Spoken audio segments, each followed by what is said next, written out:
Silakan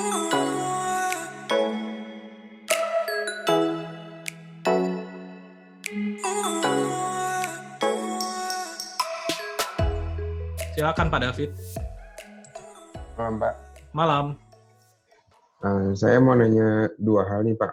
Cuma sebelumnya saya mau sharing dulu, boleh ya, Pak? Boleh, silakan Pak. Tadi saya ngedengar pertanyaannya Pak Pranoto, kalau nggak salah ya, soal selain laporan keuangan, apakah news juga harus diperhatikan atau anggap itu sebagai noise gitu ya? Nah, kalau berdasarkan dari apa yang saya baca sih, jadi dinyatakan kalau sebenarnya ada dua aspek di saham itu yang harus kita lihat, yaitu value sama price. Nah, kedua hal ini itu berjalan tidak saling beriringan, jadi selalu ada disparitas antara kedua nilai ini gitu. Nah, mungkin dari laporan keuangan itu kita bisa dapat value dari suatu perusahaan, sedangkan dari news itu kita bisa tahu kira-kira market tuh situasi hatinya lagi mau kemana sih, sehingga kita bisa nentuin pergerakan price-nya nanti di market. Jadi kesimpulannya mungkin memang jangan terlalu terbawa emosi terhadap apa yang ada di news, tapi mungkin kita bisa melihat kira-kira market akan responnya seperti apa sih dari news yang keluar saat ini gitu, Pak. Oke. Menurut Bapak gimana, Pak? Kalau menurut saya saya kembali lagi ke yang saya bilang tadi, saya tidak ignore news ya. Maksudnya news itu saya baca. Karena dari news itu kan betul seperti Bapak tadi bilang, seperti apa kondisi kita ini seperti sekarang. Misalnya kalau saya tidak baca news, ya saya tidak tahu perkembangan COVID ini seperti apa, vaksin kapan ditemukan, dan sebagainya. Tetapi dari beberapa value investor atau buku yang saya baca, jangan sampai news ini membuat kita itu menjadi fear dan greed. Itu yang kita berusaha sebisa mungkin senetral mungkin, Pak. News itu bisa jadi noise, bisa juga ada news yang impactful, yang memang dari news itu kita jadi tahu kalau seandainya sektor ini bakal apa ya istilahnya ya, collapse, beberapa sektor ini collapse, atau ada news misalnya kredit bermacetnya itu naik sampai sekian. Nah, itu mungkin bisa berubah persepsi kita. Tapi jangan sampai membuat news itu akan membuat kita itu yang harusnya pada saat ini kita invest di perusahaan-perusahaan yang bagus ya, tentunya ya. Kan tidak hanya banking kan perusahaan, kan ada consumer goods, juga ada industri lain. Jangan sampai membuat kita jadi takut untuk investasi. Intinya itu sih Pak, news dibaca oke, tidak masalah, tapi jangan sampai membuat kita menjadi fear atau malah tambah greed, karena harusnya kita malah tambah take risk lebih gede gitu. Nah, itu yang menurut saya yang tidak boleh, Pak. News tetap dibaca, tapi tidak membuat kita tidak berinvestasi akhirnya dengan ada news itu. Dan kita harus tahu kalau seandainya mana yang kira-kira itu temporary, mana yang kira-kira itu permanen. Kalau menurut saya, kalau seandainya banking nggak bisa recover, ya habis sudah perekonomian di Indonesia. Mau kita investasi apapun, ya kecuali kalau kita keluar negeri ya, misalnya investasi dolar atau emas, ya oke. Tapi kalau seandainya banking tidak recover, ya perekonomian Indonesia ya apa yang terjadi dengan perekonomian Indonesia kalau banking sampai tidak recover? Usaha tidak bisa lagi dapat kredit, dan seterusnya, dan seterusnya. Jadi menurut saya banking tetap recover. Cuman 1-2 tahun ini akan berdarah-darah. Di 98 recover, 2008 recover, Lehman Brothers memang failed. Cuman kan kita tahu Lehman Brothers failed karena debt to equity ratio-nya atau leverage-nya sampai 40 kali. Bank-bank lain cuma 20 kali. Dan seterusnya. Itu menurut saya. Oke, untuk pertanyaan saya, pertama itu tentang yang Excel Bapak yang kayak perlahan gitu, Pak. Mungkin bisa ditunjukkan, Pak. Yang mana? Yang saya share screen. Yang terakhir, Pak. Oke. Yang per bulan harus nabung berapa? Oke. Oke, Pak. Ini kan menurut saya terlalu teori ya, Pak.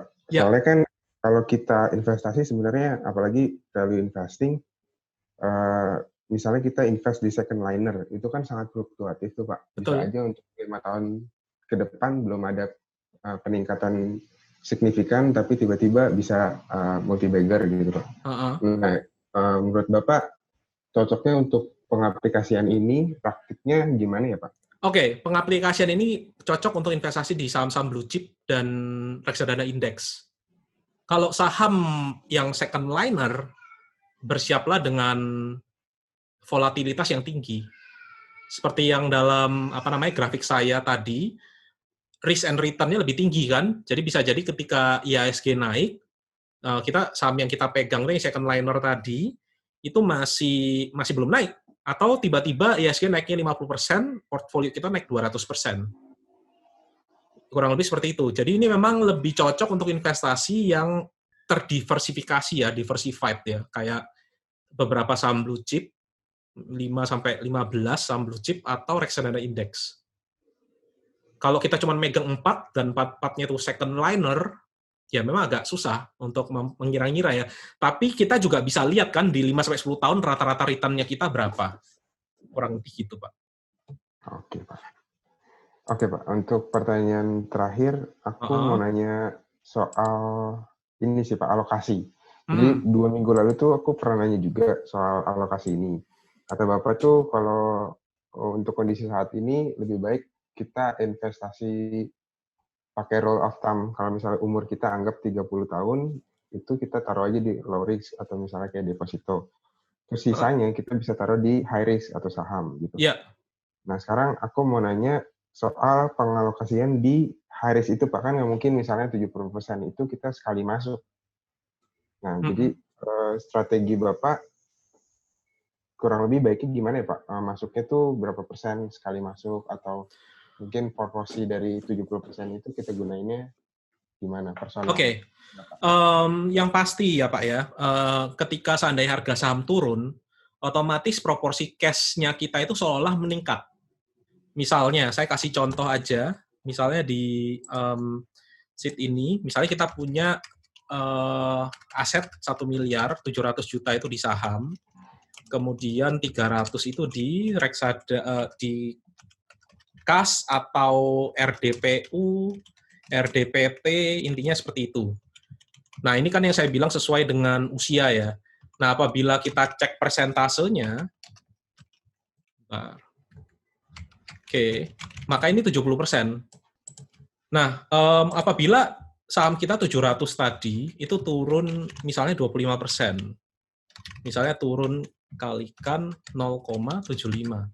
Maka persentase kita yang tadi 70%, 30% akan menjadi 63 dan 37. Yang kita lakukan adalah, kalau kita memang benar-benar strict dengan rules kita, maka yang kita lakukan adalah 6% dari kasnya kita akan tarik, mungkin ya 250 kita kurangi, masih belum juga ya, 250 kemudian ini kita tambah 50 gitu misalnya. Nah, ini akan menjadi 70 sama 30% lagi, Pak. Jadi kita tarik 50 juta, kita masukkan 50 juta pada saham. Kalau seandainya sahamnya turun lagi, ya kita lihat lagi proporsinya, Pak. Kalau seandainya turunnya lebih dalam lagi, ya kita tarik lagi kas kita masukkan lagi ke saham. Tapi kalau kita sangat yakin turunnya itu sudah sangat dalam, dan kita merasa, oke lah, pada saat ini kita mau kurangi kasnya kita 30%, mungkin jadi 25%, ini tiap-tiap investor beda-beda, Pak. Ada investor yang sangat agresif. Kalau agresif bisa jadi pada saat kayak gini, enggak 30% lagi cashnya, mungkin diturunkan jadi 15%. Nah, itu tergantung dari Bapak. Kalau posisi saya sendiri, kasnya saya mungkin sekarang tinggal 15%. Saya lumayan banyak invest pada akhir-akhir ini. Saya nambah banyak ya, BNI nambah banyak. Kemudian saya sempat beli Bank Mandiri juga dan BRI, kalau enggak salah. Kurang lebih seperti itu. Oke, baik Pak. Itu aja sih Pak. Oke. Terima kasih Pak. Terima kasih. Saya sambil baca pertanyaan-pertanyaan di sini ya. Bandarmologi, silahkan bagi yang percaya, kalau saya tidak terlalu ngelihat. Asing jualan terus, ya biarkan asing jualan terus. Saya tidak melihat di 1 tahun lagi ya. Apakah bisa balik? 2008 Bank BRI cek harganya berapa, 2009 sekarang cek harganya berapa sebelum krisis. Warren Buffett buang saham bank, Warren Buffett pasti punya pemikiran sendiri ya. Bisa kalian jadikan sebagai sumber pemikiran, tapi kita sebagai investor independen, with all due respect to Warren Buffett, kita harus punya pemikiran yang independen. 1 tahun setelah ini atau 2 tahun setelah ini, semua nanti akan kebuka. Kita bisa tahu result-nya, siapa yang benar, siapa yang salah, siapa yang greedy, siapa yang fearful, kita baru tahu setelah 1 atau 2 tahun lagi. Jadi ketika saya ngomong ini pun, belum tentu saya omongkan benar. Bisa jadi setelah ini harga saham turun lagi lebih dalam, bisa jadi. Atau setelah ini market rebound, bisa jadi, tidak tahu, tidak ada yang bisa prediksi masa depan. Cuman prinsipnya Warren Buffett tetap saya pakai.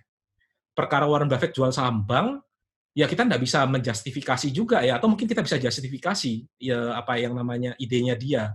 Tapi pada saat ini kita berusaha bisa mungkin investor punya pemikiran yang independen. Intinya seperti itu. Oke, Pak Tony, saya unmute. Silakan Pak Tony. Iya, malam Pak Dodi. Ya. Ya, saya mau nanya terkait nama tadi yang seed yang PMT itu atau yang episode 27. Itu saya udah nyoba sendiri. Cuman saya berasumsi misalnya kalau di kolom C itu simulasi Bapak 1,26 juta. Dan itu misalnya anggap aja di awal tahun kita lakukan tabung rutin 1,26 di tahun 2020 di kolom C. Habis itu saya coba kopikan rumus itu ke samping, ke D sama ke E, 2021-2022. Dengan asumsi umur pensiun kita turun, karena makin lama makin pendek. Jadi tinggal ke sampingnya tinggal 34, 33 gitu Pak ya. Tapi hasil ke bawahnya, nabung rutin bulanannya jadi turun juga Pak. Ada yang salah nggak dengan rumusnya? Jadi saya ulangi ya, jadi ini gimana? 35 saya ganti berapa? Bukan, ini kalau kita copy ke samping, Pak. Saya copy ke samping, semua. Ya, jadi kolom C itu kita copy ke E atau ke F, boleh. Nah, itu parameternya cuma kita ganti umur tahunnya, karena kan udah bergerak ya. Berapa, Pak? 34, Pak. Nah, tapi di posisi modal awalnya bertambah sebesar 15,16 dari tahun sebelumnya. Modal awalnya bertambah? Enggak, yang di kolom E. Ini ya? Di kolom E, Pak, di row E11. E11. Itu ngambil angkanya, saya ngambil dari 15,16 juta yang gini maksudnya Bapak ya? Berarti kalau gitu nabung tahunan kita harus kurangi, Pak. Kita harus masukkan rumus FV di sini. FV-nya saya masukkan C11.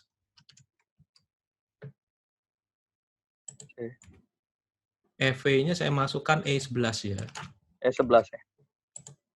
1,54 juta. Jadi naik ya, Pak ya? Oh, sorry. Gini, Pak. Jadi untuk bunga berbunga ini, time value of money itu ada yang namanya kas masuk dan kas keluar. Ini memang agak aneh ya, Pak ya, tapi kita harus kalikan min 1 di E11-nya kita. Karena ada konsep kas masuk, kas keluar. Nanti harus dibaca di engineering economics. Ini akan menjadi turun, Pak, 14,5 juta. Jadi jumlah tabung rutin bulanan kita turun juga gitu ya? Harusnya turun, ya. Karena kita harus kalikan min 1. Karena dia itu kayak semacam kas yang kita punyai dan kas yang mau kita tabung. Itu kayak berbeda tanda. Kalau di engineering of economics, kita harus kalikan dengan min 1. Kalau kas masuk, kas keluar itu kita harus kalikan min 1. Istilahnya seperti itu. Oh, oke. Soalnya saya ambil yang dari Google Sheet, yang dari episode 27, emang hasilnya turun setiap tahun. Oh iya, betul. Iya. Iya, betul Pak. Oke, selanjutnya satu pertanyaan lagi Pak. Yang kalau saya baca-baca dari IG story yang giveaway 10.000 itu, ada pernyataan dari Bapak kalau saham itu dipegang sampai nilai wajarnya tersentuh gitu Pak. Iya. Jadi tidak dipegang selamanya untuk saham-saham yang di blue chip atau yang di second tier gitu. Itu boleh tahu nggak Pak, untuk nilai wajar itu ada di episode berapa ya? Yang nilai relatif itu masih episode 34 Pak. Seharusnya ada lagi intrinsic valuation. Kalau mau simpelnya itu rasanya saya lupa di episode 30 mungkin ya Pak ya. Ada saya jelaskan secara sekilas. Nah, pakai ini sebenarnya oke Pak. Cuman yang perlu penjelasan dalam itu adalah menentukan cash flow atau aliran kas, atau kita bilang ada yang pakai EPS, ada yang pakai EBIT, ada yang pakai owner's earning, dan juga growth itu perlu pendekatan juga, dan juga penentuan discount rate. Nah, 3 ini yang di episode 35 itu yang akan saya bahas lebih dalam. Kurang lebih seperti itu, Pak. Tadi kalau penentuan discount rate cuman sebatas tadi ya, Pak, kalau nilainya harus di atas BI rate sama kalau seandainya lebih bagus dari IHSG, itu di bawah IHSG. Cuman ini ada pendekatan-pendekatannya. Nah, kalau Bapak mau tahu 3 ini, bisa cek di videonya Aswad Damodaran. Dia ada membahas cara menentukan yang namanya cash flow itu apa sih? Kapan kita harus pakai cash flow yang masuk akal? Ada yang namanya itu cyclical adjusted earning. Jadi misalnya dia akan mengambil rata-rata 5 tahun terakhir earning-nya, kemudian dikalikan dengan inflasi, terus di rata-rata.